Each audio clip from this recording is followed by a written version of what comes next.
From Acres USA, you are listening to the Acres USA podcast, a conversational podcast where we'll explore sustainable farming, regenerative practices, and the latest innovations in eco-agriculture with some of your favorite farmers and ranchers. I'm your host, Taylor Henry, the owner and CEO of Acres USA. Welcome to the Acres USA podcast.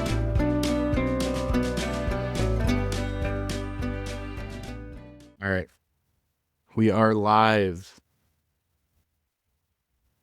Today, I'm joined with Jason Mauck on the Acres USA podcast. Jason, thank you for joining us today. It's been a long time coming. Yeah, thank you for the invite, Taylor. Yeah, absolutely. We'll get into some of Jason's background and stuff, but we're obviously talking about our Acres Farm Weird Field Day that we're doing June 21st at Jason's farm in Gaston, Indiana. So you want to open up things a little bit about and talk about why, we wanted to create this event. What are some of your goals with it and what people are going to see? Yeah, so I'm fortunate enough to travel and meet a lot of the people involved in this field day, and we're always at a hotel in the winter, with concrete all around. So I want to get some of my friends and out together in season to really, get our shovels out, look at the plants, look at the soil, look at the thought, and maybe add another dimension to these normal events. And it's been good to challenge myself to create all these different projects around the house, and it's kind of given me an excuse with the rest of the family of, hey, we're going to put a stock cropper in our cornfield here out front, and we're going to do this. And we're okay, why? So it's been good putting it all together. Yeah. And it's an agritourism play where, you get a little bit of, income back to your farm using, your actual farm. We do it at my farm as well. It's not everyone obviously has like an Acres USA backing to help them put an event on, but we're looking for folks all over the country who are doing exactly what you're doing, and we get to showcase it, because I prefer these summer events much more than our large conference as far as being outside and being able to actually see what's going on. I mean, our conference is great.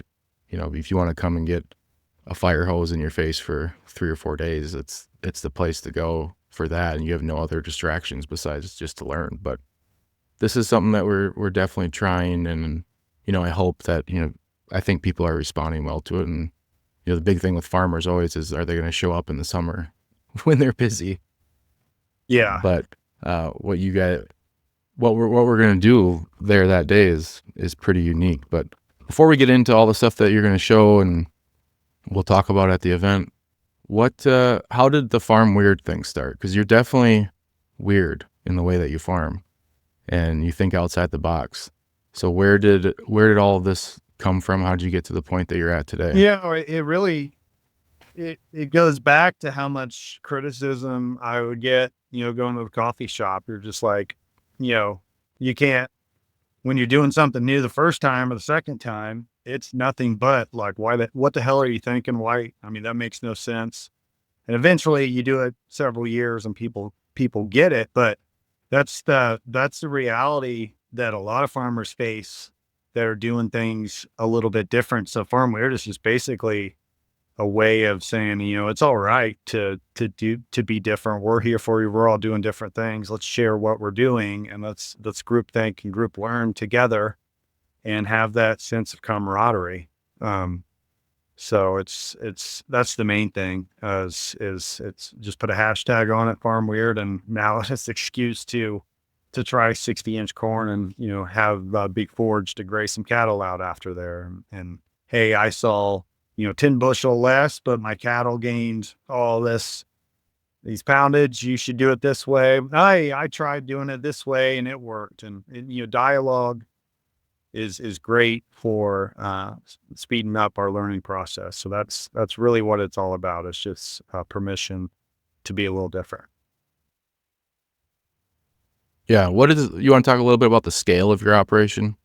So we're a family farm. I kind of won the lottery, if you will, on both sides. So my grandpa sold Pioneer seed. He went over to Huey Heaton's, and my mom and dad got together. So both of our size of, I mean, he farmed about 7,000 acres. We're about 3,200, but we have a lot of pigs. We've got 4 confinement barns, and I've got 3 family members with cattle herds, small cattle herds, and amongst other things. So I'm responsible for the primarily to plant most of the crop, to harvest, to make the agronomic decisions, and just kind of think about the direction of our farm. But yeah, I wanted to farm my whole life. There was my dad had 2 brothers, so there was a lot of people involved. And when he passed, I was kind of brought on to follow in his footsteps, if you will, take on his responsibilities. So, and you'd classify like the farm that you grew up on was, pretty straightforward, conventional. Yeah, you know, How did you what made you start breaking into, alternative type pain, ideas? just pain. So you know, dad passed 2011. I was responsible to crop out, and we got like 15 inches of rain in May, April and May, and we couldn't get out there. So that crop sucked. The next year was a drought. The next year was a monsoon. And, it was before, we had really pissed off water hemp and weeds and, yellow crops. And I just, my dad was big about, it's fine to make a mistake, but just don't do it twice. And we just can't have an excuse that, oh, or, say it's our seed guy or our fertilizer guy, or it's the other guy. You have to look in the mirror, and that's basically why we changed, is I don't want to be here again. So, a lot of the things that I talk about and do, it's either about resiliency or it's about the economics of just getting more out of the free stuff. So we have less financial exposure and less stress, basically. If you're not in a position, you're not going to be stressed. And if you're not financially strained, you're not going to be stressed. That's the main thing. Yeah. What was like the first thing that was your aha? What's the first like thing that you tested, kind of an alternative method? Was it your relay cropping? Yeah, relay cropping, and the first kind of big thing I did at scale was Y drops, which, isn't really revolutionary, but it was revolutionary to take 20-inch corn and go out there, side dress a tassel, and save a crop in those wet years. It made a huge difference for us. And the relay cropping initially was just all about production. I was a much more kind of high yield production mindset. Everything looks perfect, kind of because there's pressure. When you get into these areas where ground's selling 15, 20,000, cash rent's high. I mean, if you don't mow your side ditches for 2 weeks, then people are going to say bad things about you. It's just not that you have to care, but there might be a lot of changes if you don't handle your stuff. So initially it was all about that. And then I started seeing the differences in the resiliency in the soil and management. And, this idea of, after several years of really changing your soil and the dynamics of, instead of growing weeds and then having to kill them, never having weeds, and the weed pressure and all that stuff, you really start saying, this idea and this idea is very valuable for our farm. Let's scale it. And as you scale it, you get better at it.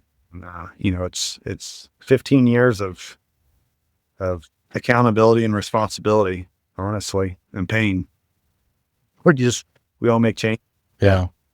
But I don't know if So the relay cropping was the thing that I guess I was drawn to you initially. I started following you on Twitter. And do you want to talk about, I guess, what is the establishment like for that? What are you focused on? And then we'll get into some of the economics behind it. Yeah. So basically what we're doing, we're revising the standard system of the Corn Belt. It's just corn, beans, corn, beans, corn, beans, corn, corn, corn, beans, beans, beans, corn. That's your 2 choices. very low amount of wheat acres around here or cover crops. And, I like what cover crops can do, but there was pressure from grandpa and others of like, well, you got to show me the economics. And if I could sell wheat grain and add three, four, five, $600, $700 to the equation, then now all of a sudden I could get some of the attributes and the qualities of a cover crop and sell it. And, in 2012, 13, 14, I've sold seeds several years, but enlist soybeans were coming out, which were 2,4-D tolerant soybeans. And me coming from a landscape industry, I had a pretty decent sized landscape industry. A lot of employees. We did big properties. So I had a real good sense of the agronomy aspect, both in farm and landscapes. And the other thing from the landscape, aside from like managing the weed pressures with high grass and mulch and plants, is I saw specimens. And when I had to design a landscape, I had to think about the next 10 or 20 years. You don't want to put a big tree right next to a house and, have it grow into the house. So I thought more in specimen plants. And agronomy is more like, okay, we're going to just think of a linear monocrop. And I started seeing the shapes of the weed and the beans and think about a plant basis. And I just fell more and more in love with it the better I got at it, to be honest. I wasn't that good at it the first 3 or 4 years. That either the wheat was too good and the beans died, or I had weed escapes or things. But once I kind of got a good grasp of it, it was a big economic boom on those acres. But going back to the original revise, what we're doing is we're just inserting wheat into the rotation, but we're getting wheat. So 3 crops in 2 years, but the wheat strips are, we harvest the wheat and we get full bean yields. So we're growing the right amount of wheat through density and spacing and light angles so that the beans will yield like anybody else's beans. And that's been through, just revisions. But that's basically what we've done there. Yeah, I can go on. So you take 1 acre, you take 1 acre and you plant what, 70% of the beans you normally plant in an acre? Yeah, space. And, we're usually about the same population on the beans because we're trying to maximize bean bushels or yield. So we'll plant about the same population, but on half the space, so we can index more bean plants in, say, 30% of the space. So then they'll canopy quicker. And then the same thing with the wheat. We index the wheat in strips, but we only plant about 25 to 30% of the wheat because we don't want it. We actually don't want to grow as good a wheat as we could, or we're selling water and sunlight for $5 instead of $10.60. So that's been this completely ulterior idea of exploiting adaptability of plants and proxy to completely lower our need to, post herbicide and it's just assumed that you have to spray beans 3 or 4 times. And the beautiful thing is on these acres, which has grown and grown, I don't do anything to these fields for 100 days. So, I plant the beans, I do spray, but I don't have to go scout for what's coming and all that stuff because the beans grow like corn in that we grow 20-inch corn. So we canopy about 12 to 14 days ahead of the people on wider rows. So we don't have to worry about weeds once we get to crop canopy.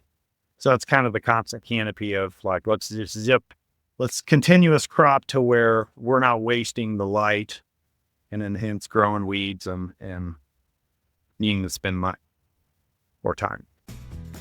Hey everybody, hope your spring and summer is going well for you. We have 2 summer events that we want to make sure that we talk about. Number 1, June 21st in Gaston, Indiana at Jason Mauck's farm. John Kemp, Gary Zimmer, Jason Mauck will be speaking at our first annual Farm Weird farm event. It is June 21st, 9 a.m. to 4 p.m. Half the day will be presentations, and then the other half the day we'll get out in the field and actually see a live harvest, see some of Jason's relay cropping, in-crop grazing, perennial systems. Jason's got a really incredible farm, and we're excited to be out there. The other event is July 11th, and is our second annual Viroqua On Farm event.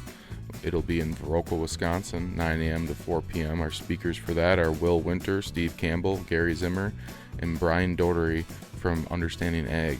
And this one we will talk about livestock, regenerative grazing techniques, holistic animal health, and grazing economics. Head to the description. We'll have links for both events in there, and we hope to see you at one of these events this summer.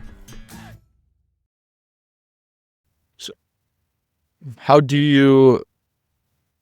when you spray, the wheat and the beans are resistant? Yeah. So, grass or wheat can be sprayed with 2,4-D and clean up all the broadleaves. But you have to be early. So we're spraying in March or the first part of April. And we found some residual products like Zidua.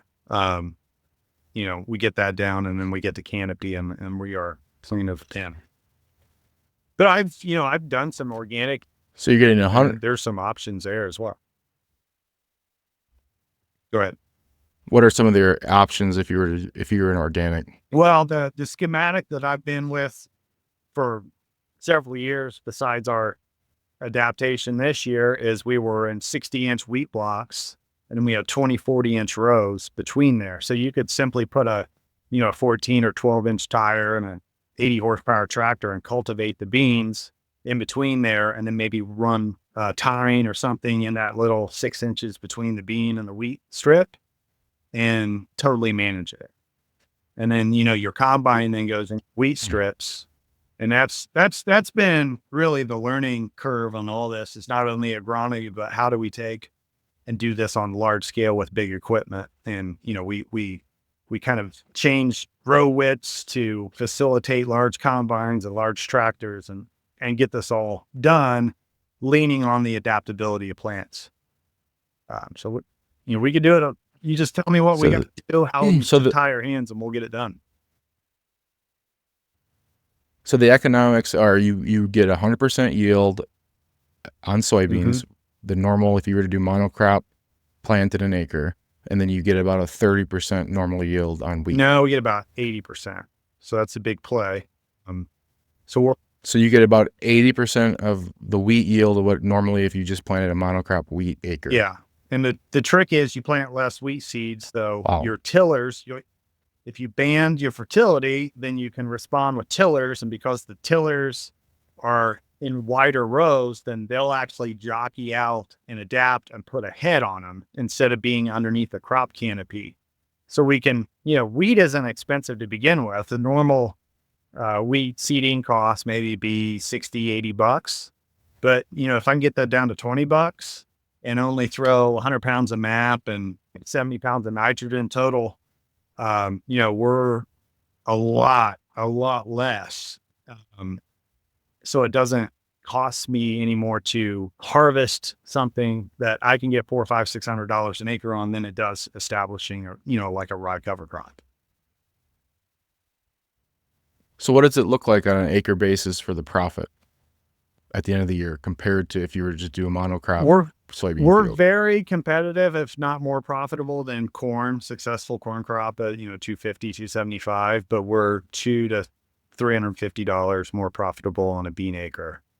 But the other thing, we're seeing a yield bump on our corn in this system as, and I love the seed bed and the soil with getting,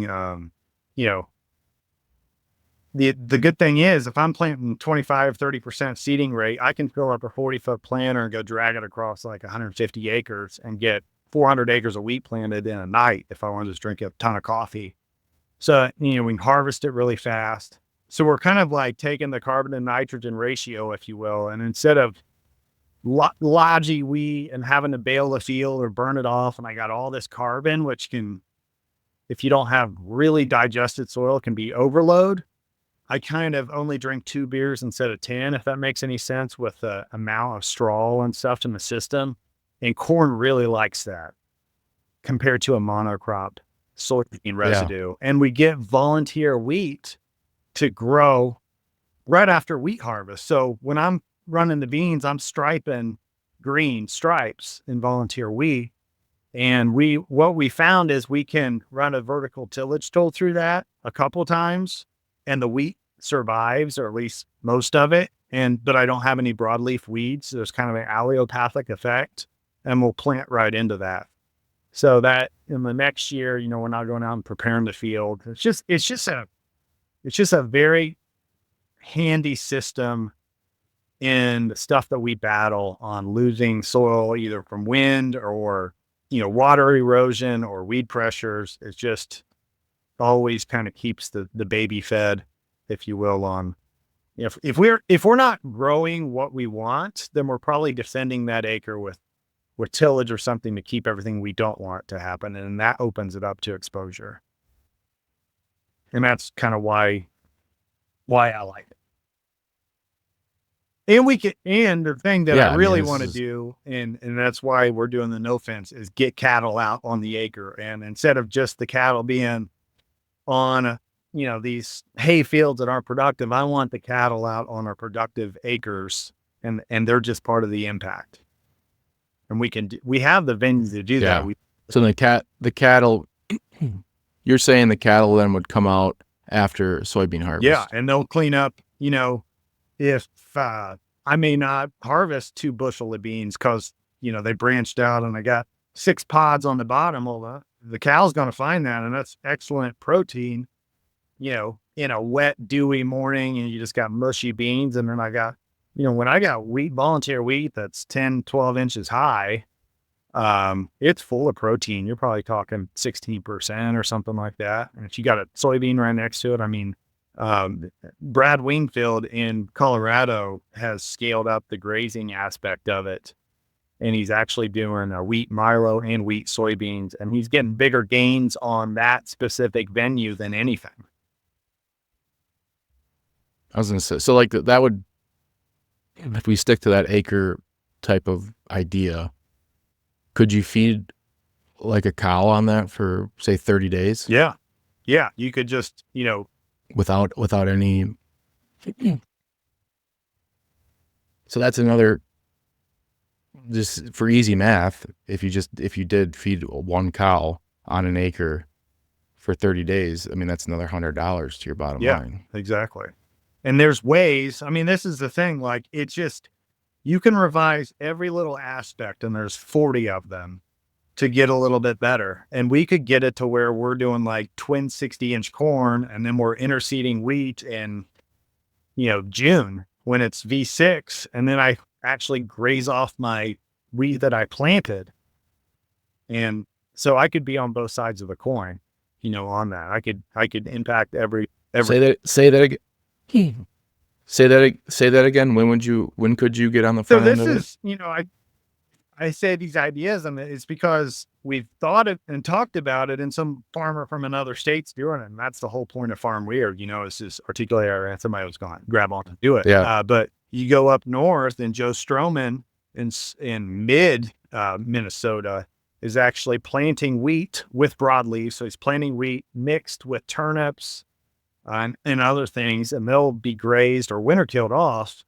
And he'll graze, his wheat's kind of dangly when the corn goes through senescence, it gets a lot more life. So he's got real big wheat, too big a wheat, and he'll use the cattle to graze that off. Well, actually, I think but Yeah. you see what I'm getting at is these things that aren't Yeah. the right way to do it from university, you can adapt. And there's some really interesting things. And when I talk about my landscape career and specimen and plant expression, you go down the root intensification deal with rice or wheat, or the pecora with the low population wheat, early with clover. I mean, there's all kinds of things that we can do that are just like quasi standard agronomy with a big regenerative spin and livestock component to it. This stuff gets me excited. Yeah. Just like, What would it look yeah. like? Yeah. It gets Go me ahead. excited too. I mean, I think it's so smart. If you weren't going to harvest the wheat, then you could also could you do the same thing with, say, oats? Yeah. Winter oats, black oats. Yeah. And then you could, in theory, because you have 60-inch, like the wheat is in a 60-inch row. Yeah. So we're 60-inch on center, and we're basically a 22.5-inch block. So when I plant 4 and 4, I drill 4, 4, 4, 4, and then 4 gaps, and that gap, is 40 inches wide, 37.5, and that's where I plant my beans. So I guess if what I I'm wanted getting to at is you interseed could wheat, I would want even to graze. pull my corn apart to get a little light in there so it survives with the wheat or the corn and have some growth coming out of Mm, the fall. And that's, yeah. all these little modifications, you can't just grow 60-inch corn. You can, but you're going to have a yield tax. But if you twin it up, there's about 10 farmers I know. Eric Miller, he's gotten so good at twin 60-inch corn. When you get these, hell, North Dakota was in the upper 90s. When you get all this heat and you can allow the crop to cool, people are seeing just as good a yields in some of these kind of funky things. And then it opens up the door to be able to do all these options of sequencing grazing options later. Yeah.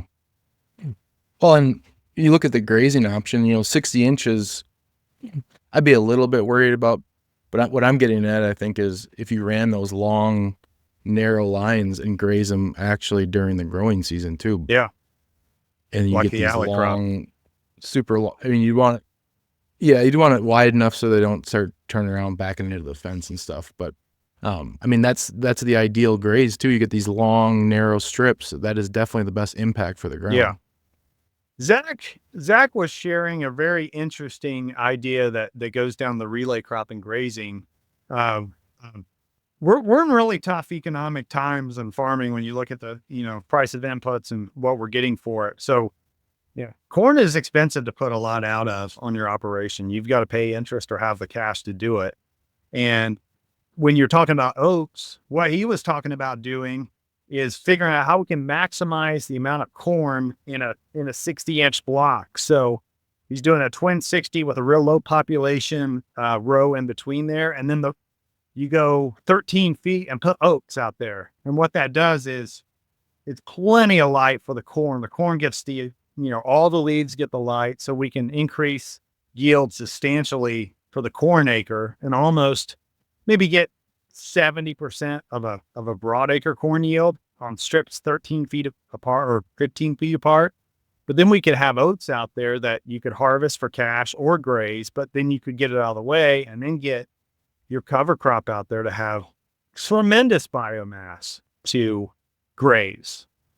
And, Yeah. that's what this stuff is all about, is efficient agronomy by getting bigger, more yielding plants, and then having the space and time to create the forage to get the pounds on the livestock and have something significant, not just, there's a lot of cover crops out there that they plant in November and they burn it off the third week of April. And it's like, well, what'd you do out here? If we need to have big stuff. Yeah, you could have just grazed it. Yeah. Hey there. Did you attend our EcoAg conference this year in Madison, Wisconsin? Well, if you didn't, or if you did, we've got the recordings now available. Get on-demand access to every session with the EcoAg recordings. Learn directly from the pioneers of soil health, livestock integration, and profitable regenerative systems, all at your own pace. Speakers include Gabe Brown, Alan Williams, John Kemp, Joel Salatin, and a lot more. We also have additional products that include the full-day workshops done by Matt Powers, John Kemp, Nigel Palmer, Jordan Green, Mark Shepard, and Austin Unruh. These workshops are in depth and will help you dig deep on the presenters' topics. Grab your recordings now at conference.eco-ag.com/24 recordings or find the link in the notes. Because the best investment you can make is in your own knowledge. Now back to the show.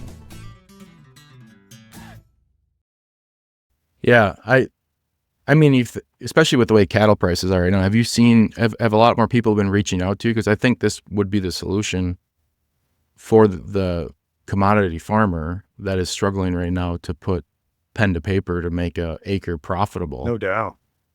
I mean, you get 30, 60, 90 days of feed off this. Like, I mean, number one, that means the person would have to have cattle, Right. which is, part of the problem right now. But I mean, you're looking to, I did have a farmer we're looking at like actual, that wanted to bring his herd to my farm to do it say, last week. I just yeah. Well, you think about it, like, say you're gaining 3 pounds a day on this feed that's, and you're not losing your main crops, your cash crops yield. I mean, that's $9 a day ahead right now. Yeah. On the low side, you get a bunch of 400 pounders out there. It's $4 a pound. Yeah. And you're going to see at the field day, it's June 21st. Even if it's, you're going to see tremendous biomass with my interseeding cover crops from the alley crop corn schematic or the wide rows of how much more we could provide for the livestock side and still retain nearly the same crop yield off the acre. yeah. Let's talk a little bit more about your corn, because I think we covered the wheat and soybeans. So are you rotating each year? Yeah, our broadacre relay So then that field, same wheat and soybean field. our broadacre, we're setting up with early maturity corn. So, I plant some 117 day, which is really pushing it, but I plant a lot of 100 and 104 day corn, and all those acres will go to wheat. We try to get them off about September 15th to 20th and get our wheat in earlier. So I'm kind of speeding up farm. I'm trying to get done harvesting by mid-October when a lot of people are starting. And I think you had mentioned it. So you could, in theory, you get that wheat cover crop, and you could put multi-species in that for winter grazing, and then the next spring grazing, with the idea that then that would either winter kill or you'd be able to take care of it the next spring, while also then getting your wheat crop. Yeah.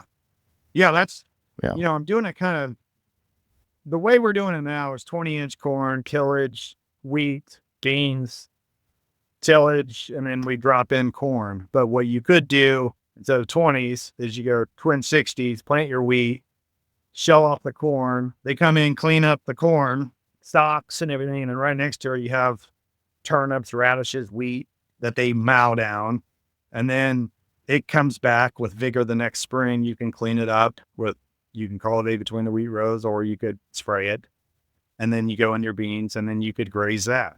And that's been the addiction to the system, is we can get really good at this. The problem is when you retool, it costs a lot of money. So you got to really get it down of how you're going to do it before you pull the string and spend that money to change things. But that's what you'll. Yeah. What does the equipment look like? What on a smaller scale that we can afford to both modify old equipment and pull it off and fail a little bit if we do, or learn a lot and see the value in it. But what was the question? So what is the equipment needs for this? As far as you like kind of answer that. You can modify current, like pulling off the twin 60, a different planter. I can plant like 20, 40-inch rows and probably do it with my 20-inch, or plant it twice and then just nudge over. But, Zach made a planter to do that, but it's still on a toolbar. It's 20 feet, and other people have modified it.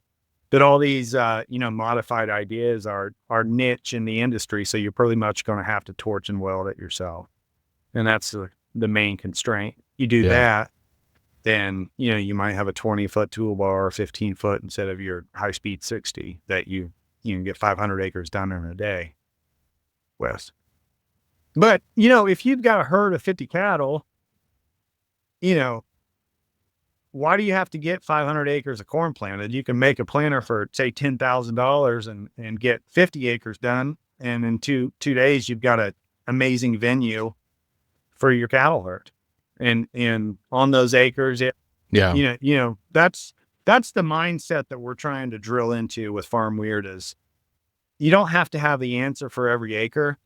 F around and find out, and you'll find out that you can manage acres slightly different and make life so much easier and create value on your homestead farm. You can have a lot of different things going on at the same time and actually make farming fun again, and facilitate more people into your farm or more people to get involved. A lot of family farms have 20 or 30 people at the Christmas, and only 2 or 3 are out there hustling to get it done, and maybe there might be 5 or 10 that want to do something.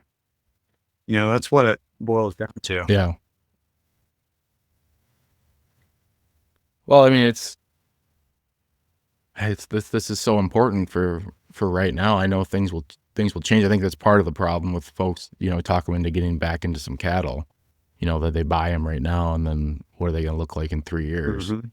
Um, but and then the fencing side of it, like, how have you guys handled, if you were to run cattle on all your acres, you'd probably need Yeah. perimeter fencing and everything, which is the other big argument. Yeah. That's Yeah. why it starts at, you know, figuring out how you do it. And then, maybe you start with an 80 that you do a perimeter fence, and inside of that you rotationally graze. But a lot of us, I have a lot of different places I can take cattle from, just old infrastructure from the 70s and 80s that, yeah, those needs an hour or two once over before we put them in there. But what we're doing at David's Yeah. house, right down the road, that will be at the field day, we built a feedlot in 1987 there with concrete and, the feeders and all that stuff. So we're taking the acreage behind the feedlot that has a gate, and we don't have perimeter fencing around it now, but I have, our farmhand has, the poly wire and all that stuff. So we've got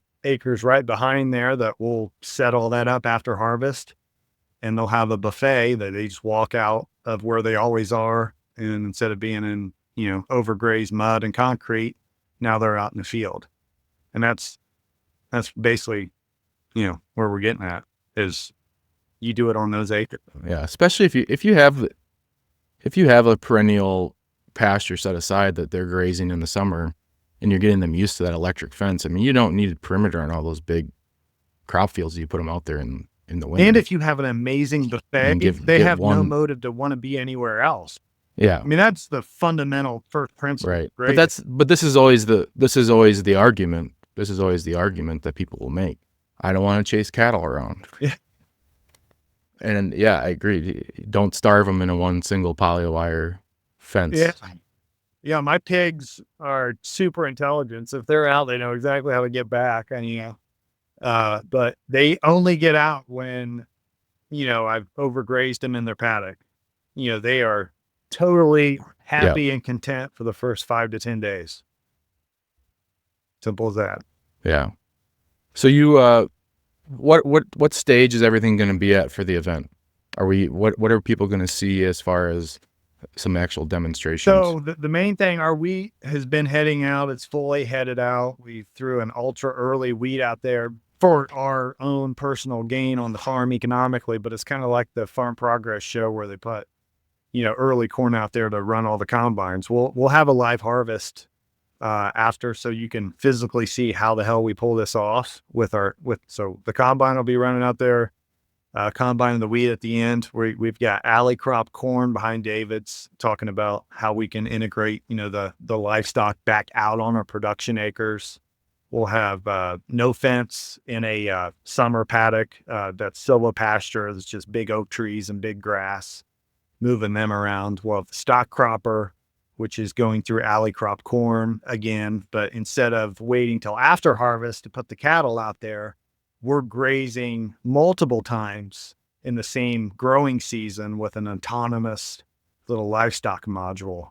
And, we've created a product for that, but this is the most Einstein chalkboard agronomy play you can imagine, because we're getting the plant expression in the cash crop, and we've broken yield records with how much corn production we can do in strips, because the edge corn rows, they plant thicker and it gets all that CO2 and sunlight. So we can get crazy yield. And then on 60%, we're growing a forage to 3 or 4 feet, 3 or 4 times in a year. So you imagine a BMR, it grows 15, 20 feet with all this stuff. We're maximizing the forage value on that specific spot. So then we put the corn where we trained those animals over the cover crop, and it's the most amazing venue for the corn the next year, because all that shit and piss and cover crops and all the good goo and all the stuff going on is just going to rocket that corn. And that's what's cool about that system is in everything we do is just, we're thinking in the short term, we're leveraging or exploiting the most amazing technology, nature, its ability to adapt to its circumstances. And then we're thinking long term of what happens the next year and the year after that. Those are the main things. And then we'll have, you'll see my garden. I'm so excited about my garden. I worked really hard this weekend right before I got in and pushed a rye mat down. And I think I have 35 different vegetables that I planted that I'll never have to weed, just because of the thatch layer. And what we do, we transplant and seed in a rye mat. And I use a pig poo extraction to fertilize it in a drip tape. And yeah, I'm a dork. I'm a big dork. Somehow I get along with people, but you get me in a room, I could talk about this stuff for forever. This is all I think of. Hey, eco farmers. This is Taylor Henry with Acres U.S.A. I hope you enjoy this podcast as much as I enjoy interviewing these folks. If you're serious about regenerative agriculture, I've got an incredible resource you need to check out, the Acres U.S.A. membership. You farm in the physical world, and you deserve a physical printed magazine to match. Since 1971, Acres U.S.A. magazine has been the leading voice in ecological agriculture, delivering the best insights from regenerative farmers, agronomists, and researchers to help you farm profitably without toxic chemicals. Our membership included physical and digital copies of the magazine each month of the year, which has always been a standard for Acres U.S.A., but we wanted to over-deliver on content. When I acquired this business, I was happy to find that we had years of audio files from presentations at our annual EcoAg conference. And guess what? They were hiding. Well, not anymore. We developed this membership portal that gives you access to the recordings from farmers like Gabe Brown, Gary Zimmer, Joel Salatin, and Mark Shepard. We also include recordings of private events. Finally, if you are like me and you like listening to content, we are now producing a membership-only podcast of each issue of the magazine, so you can consume each article while you're out in the field. To make things even sweeter, you'll get discounts on books, workshops, and events to keep expanding your knowledge. So are you ready to take your farming to the next level? Join today for a ridiculously low price at eco-farming.com or see details in the notes. Well, that's why we like you. Do you think that corn would get like if we were grazing in those rows, is that crop going to get a bump in season too? Like say you run through and there's probably a little bit of leaching from the animals. There's that leaching, get into but those there's outside rows. Like the smeller's the feller, right? Like no one wants to smell a fart, but the corn loves to have all that manure and kind of digested cover crop. And that's all creating CO2. And Dr. Jerry Hatfield was at a field day I was at, and he was talking about when you alley crop corn or you go to wider rows, and a normal cornfield by 8 a.m, it's consumed and gobbled up all the CO2. But when you can actually have wind currents and shit and piss and all this, CO2, methane, then you're going to have the currents and the stuff to invigorate it. So yeah, you do get, it's really interesting. You'll be able to go back and count the days with the stock cropper. You'll see where we grazed yesterday and the day before in the cover crop growth, but you will see it in the corn color and the response of that. Because those amplified corn rows, those corn roots are growing 2 or 3 or 4 foot into that. And if you have, if the corn root's going 3 foot, that's 72 inches. That it's grabbing of what was just being pooped out. And in the alley crop too, if you don't want to be stock cropper, we can take our confined feeding manure and actually drive into the crop canopy with a 40, 20 or 60 inch wheeled tractor, because we have a 100-inch gap. But this is the whole dorky math, is if we can get like 92% corn yield on 40% of the landscape, and in season apply manure either through grazing or from the confined feeding. And I'm getting 1-to-1, like everything's getting in a plant instead of going in the river or gassing off or going out of tile or whatever. I mean, the economics will just, I could take our acres. I farm 3,200 acres. About 800 or 900 of it is directly fed with hog manure that year, cheap corn production. And with alley crop, I could put all 3,200 acres in alley crop corn.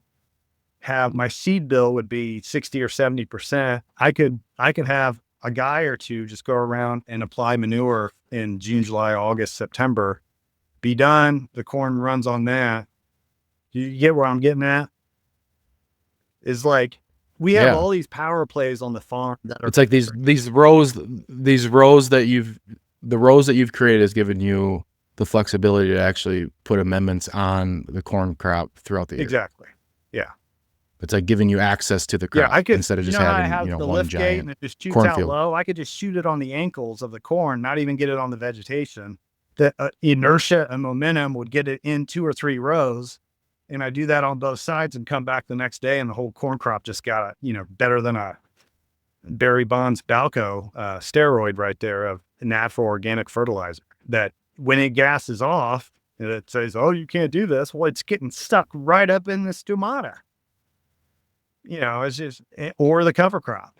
And then the other thing too, if I'm Yeah. not stock cropping, I could green chop that alley multiple times in between the corn, and then just direct chop and feed right to my cattle right there on the field and prune. And then what that does Yeah. is that keeps that BMR from going up and being actually competitive with the edge row corn. It keeps it dampened down. You get where I'm getting at? And then once you get the corn to flower, pollinate, and get to the dough, then you just let it go ape shit. And then it might, grow to 7 or 8 feet, and you don't care because the corn's a dry down at that point. So that's been the real And you're tinkering with saying all when you this say stuff. BMR, you're talking about What's that? BMR, you're referring to brown midrib Yeah, sorghum. that'll get, 14, 15 foot tall, 20 foot tall if it's on pig shit. I mean, I've seen it in our organic acres where, Not to mention, I mean, that's amazing. That's amazing stockpile forage too. So when you yeah, kick them out in the winter on that whole field, I mean, yeah. they get some bites of corn And, kernels and that dropped over, with and a then they get drone, okay, to so you eat on got that. corn, you got BMR and other stuff. Maybe I just drone apply trit into it, September. And then when they eat down the BMR, I got an understory of trit that I can calve on, in the spring, that's already established. All these things, you can layer crops all day and drop seeds, but if there's not the light, what the alley allows you to do is amplify the edge and then get something growing substantially with roots and size. And it just creates all these options that by and by, people will shake their head on my tram lines in my corn and they don't get that. I put the tram lines in it. So if we get like 10 inches of rain and my manure nitrogen leaches out, I can, apply something else. It was just everything is about flexibility and options.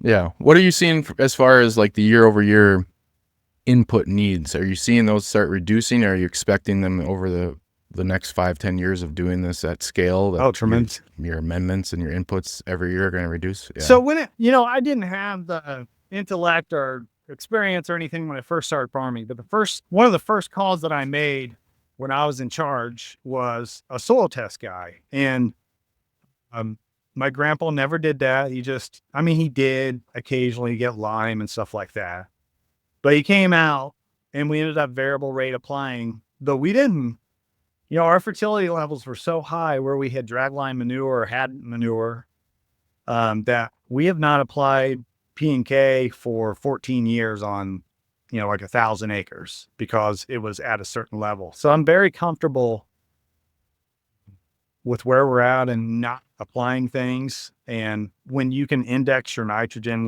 band it with the planter and the Y drop, I always feel like,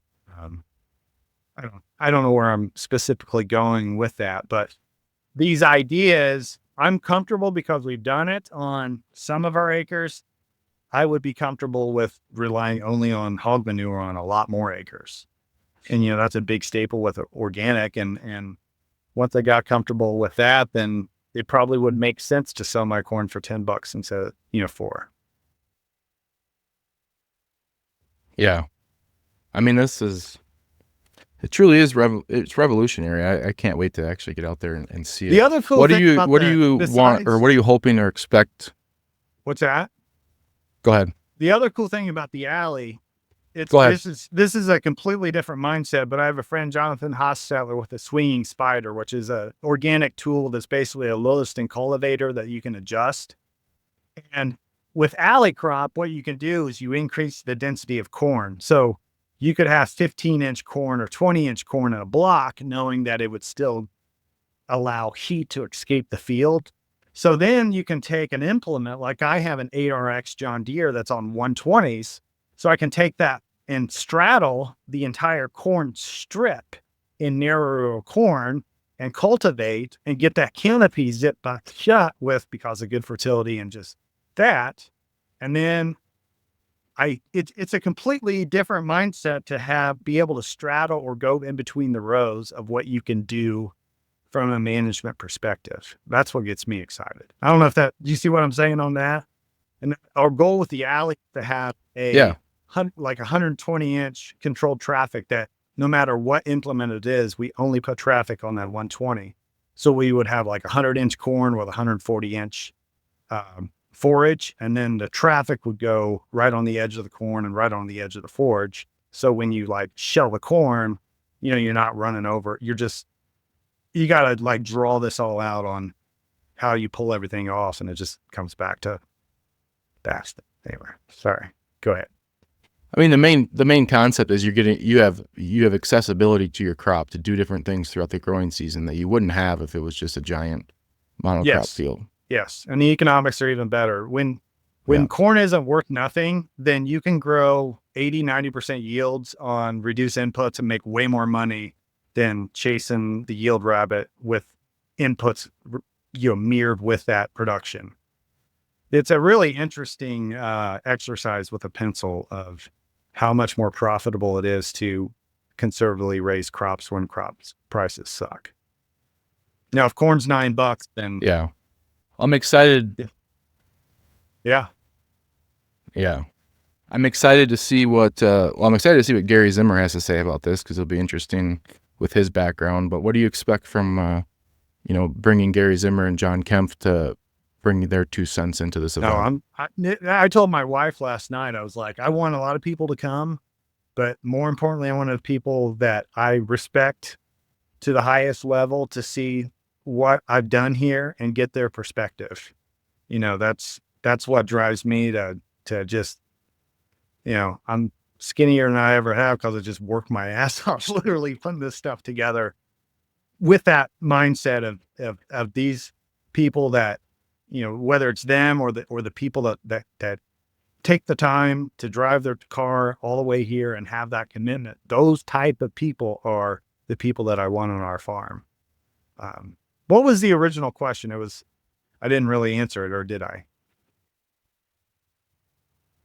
Well, you just, what do you expect John and Gary to kind of bring to your operation? Gotcha. Yeah.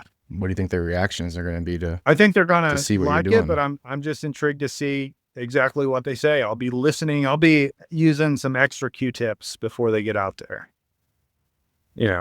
Maybe.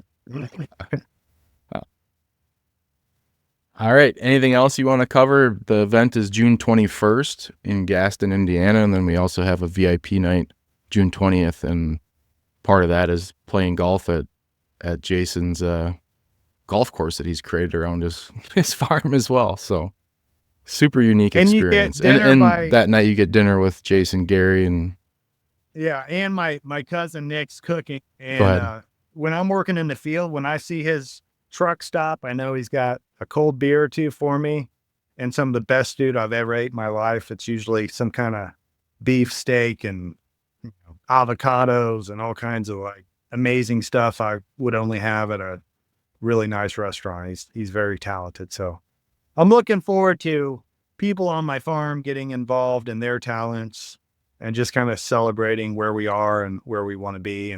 And my vision with this is to make it reoccurring, for people to see, no matter where you are right now, you got to get started. This is where we're at, and allow people to see how this manifests.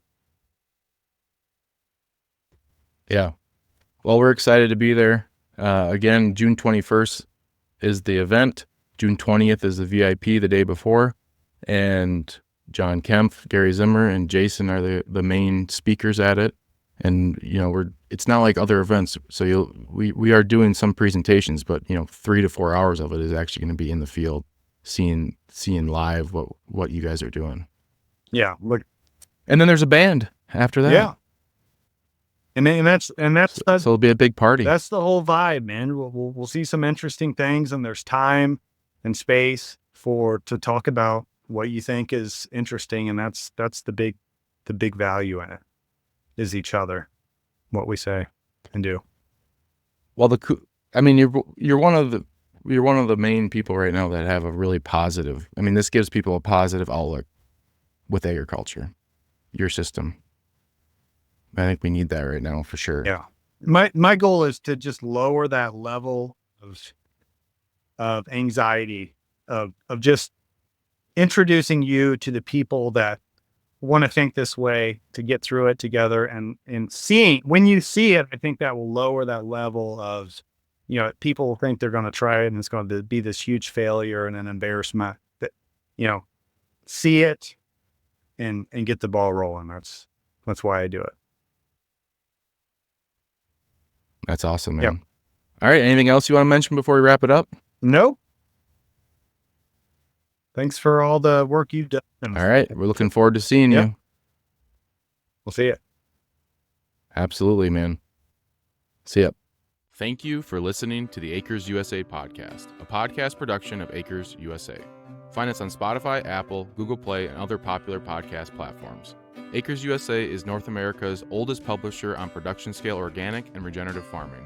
For more than 50 years, our mission has been to help farmers, ranchers, and market gardeners grow food profitably, regeneratively, and with nature in mind. Find our books and other Acres USA media and learn about Acres USA events at acresusa.com. Read our online magazine at members.acresusa.com, and we'd like to thank Acres USA staff for their contributions to producing this podcast. This episode was edited and engineered by Gaston of Acres USA. We're grateful to our guests for taking the time to talk with us about their experiences.